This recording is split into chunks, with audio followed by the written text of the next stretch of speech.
Maraming nagtatanong sa akin kung bakit ang hilig kong maarawan, mahirapan, maglakad sa putik at basa, pawisan at magpakagat sa mga insekto.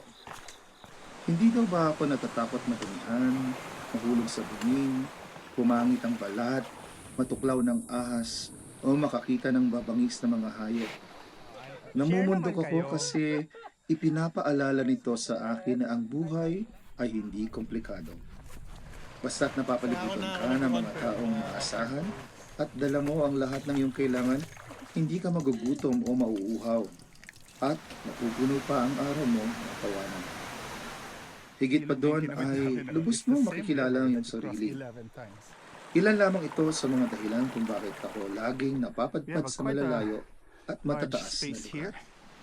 Ito ang aming unang training climb sa Mount Erie sa Tanay, Rizal.